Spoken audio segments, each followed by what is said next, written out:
तो hello friends, आप सभी कैसे हैं। तो देखिए, आज मैं आप लोग को जो है 4 नवंबर 2020 एनटीए यूजीसी नेट का आंसर की करवा रही हूँ। जो सेकेंड शिफ्ट का है, पहले शिफ्ट का मैंने करवा दिया है। इसमें मैं आपको फोर्थ और फिफ्थ दोनों का एक साथ करवाऊँगी। फोर्थ का सेकेंड शिफ्ट और फिफ्थ का फर्स्ट शिफ्ट का करवाऊंगी। तो देखिए, सेकेंड शिफ्ट में जैसे क्वेश्चन था रियो अर्थ समिट, ये आपका 11 नवंबर और जो 12 नवंबर को एग्ज़ाम है उसके लिए काफ़ी इंपॉर्टेंट है। रियो अर्थ समिट, ठीक है, तो पूछा था रियो अर्थ समिट के बारे में। तो देखिए, इसके बारे में मैं आपको डिटेल में बता दे रही हूँ, क्योंकि देखिए हो सकता है कि क्वेश्चंस जो है वो आपको रिपीटेड तो नहीं करेगा, लेकिन हाँ उससे रिलेटेड क्वेश्चंस कर सकता है। तो रियो डी जेनेरियो जो है अर्थ समिट है, ये held in Rio held in ये कब हुआ था, जेनेरो फ्रॉम 3 to 14 जून इन 1992 में, यानी 3 to 14 जून को हुआ था एंड 1992 में हुआ था। तो देखिए, उसके बाद है सस्टेनेबल डेवलपमेंट, इसका क्या ये था, तो ये इसका था कि सस्टेनेबल डेवलपमेंट का आइडिया भी इसी ने दिया था। ठीक है, कौन सा, रियो डी जेनेरो में जो हुआ था वो इसी ने दिया था। बायोडाइवर्सिटी एंड फॉरेस्ट के लिए कंफ्यूज हुआ था। ठीक है, एजेंडा 21, ये एजेंडा 21 इसी से आया है। तो नेक्स्ट क्वेश्चन है अच्छा, विंड एनर्जी रैंकिंग वाइज जो है, तो इसमें ऑप्शन नहीं था, तो इसको आप सर्च करके देख लेना। नेक्स्ट क्वेश्चन था what is the full form of OCR, तो इसका हो जाएगा optical character recognization optical character reader.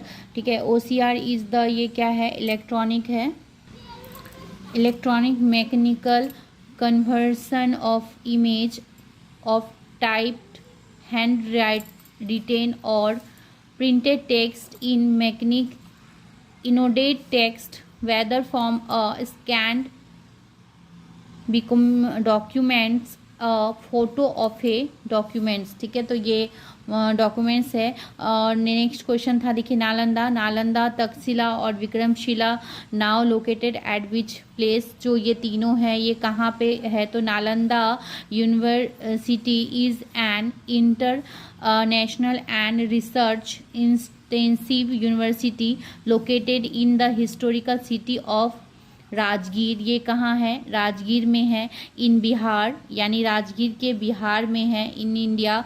It was the established by a act of parliament to emulate the frame ancient university of Nalanda which जो है ये 5th से 13th century में बना था, जो नालंदा है। और जो नालंदा जो है वो राजगीर में बिहार में है। विक्रमशिला का देख लेते हैं। Vikramshila was one of the two most important center of learning in India during the Pal Empire, among with Nalanda. It located is now the site of,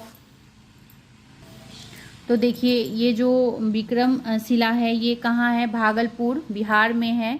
ठीक है, एंटी चौक विलेज में है। The university of ancient Takshashila, Takshashila क्या है, Takshashila was the recognised ancient university in the city of Takshashila, then capital of the achievement territory in north western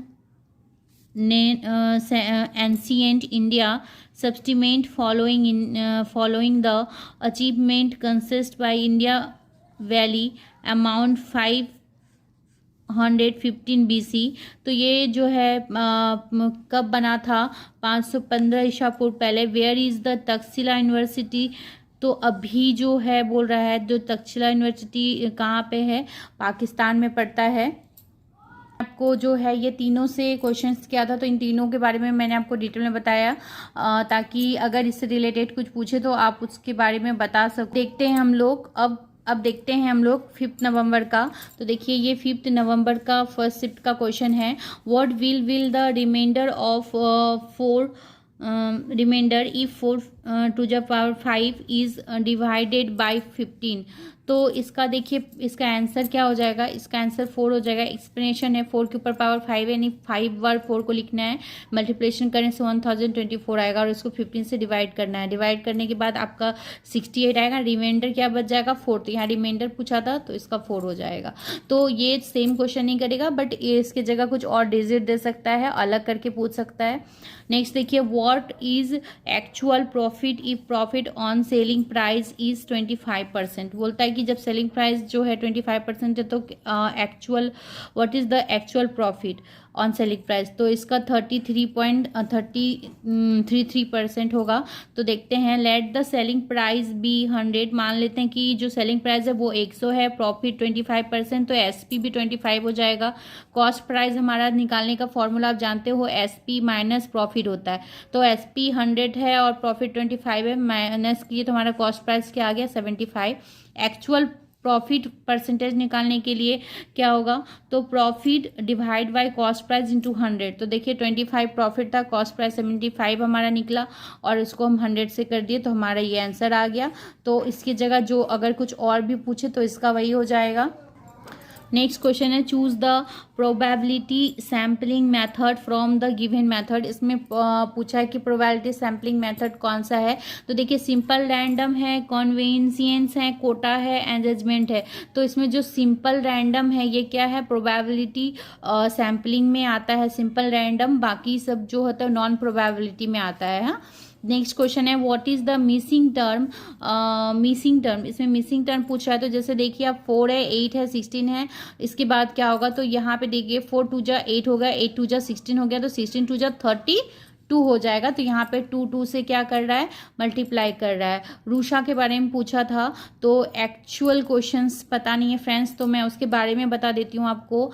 इसका full form हो जाएगा, यानी स्टैंड फॉर राष्ट्रीय उच्चतर शिक्षा अभियान। राष्ट्रीय Uchchatar Shiksha Abhiyan is a holistic scheme of the development for higher education in India initiated in 2013 by the ministry of human resource development, जिसको अभी बोलते हैं मिनिस्ट्री ऑफ एजुकेशन। ठीक है, अभी चेंज हो गया है, government of India. Next question था फुल फॉर्म ऑफ मॉडल, इसका फुल फॉर्म पूछा था। तो देखिए modular object oriented dynamic learning environment, क्या होगा, modular object oriented dynamic learning environment. तो थोड़ा सा इसके बारे में देख लेते हैं, कब ये बना था। Founded and developed by Martin Dogmimus in 2002। इसको कौन डेवलप किया था, मार्टिन डॉग्मिमस किया था और 2002 में किया था। तो हो सकता है कि तब फुल फॉर्म पूछा और अभी आपको पूछ दे किसने डेवलप किया, तो मार्टिन डॉग्मिमस हो जाएगा। और कब किया था, वेन, तो 2002 में। नेक्स्ट क्वेश्चन था highest wind energy producing country, क्या हो जाएगा, इंडिया, फ्रांस, चाइना। तो इसका हो जाएगा हाईएस्ट विंड का चाइना हो जाएगा। इसका कैपेसिटी 7965 MW है। तो thank you very much friends, उम्मीद करती हूँ कि आपके लिए काफ़ी हेल्पफुल होगा। आप मेरा जो है चैनल जियो एजुकेशन गुरु का अगर सब्सक्राइब नहीं किए हैं तो सब्सक्राइब कर ले और एक बार प्लीज़ प्लेलिस्ट पे जाके आप वॉच कर सकते हैं। मैं जो हूँ पेपर 1 के सभी सब्जेक्ट से क्वेश्चन मैंने आपको करवाए हैं, जो इम्पोर्टेंट सीरीज़ है करवाए हैं, और जितने भी अभी तक एग्ज़ाम हुए सितंबर से सभी के आंसर की मैंने आपको एक्सपेक्टेड करवाए हैं। तो आप एक बार जाके देख ले, क्योंकि इससे सेम तो नहीं बट रिलेटेड क्वेश्चन करेगा तो हो सकता है आपके लिए हेल्पफुल हो। एंड मैं ज्योग्राफी का प्रिपरेशन कराती हूँ तो मैंने प्रैक्टिस सेट प्रीवियस ईयर सब भी करवाए हैं फ्रेंड्स, प्लीज़ एक बार वॉच कर ले। Thank you very much friends.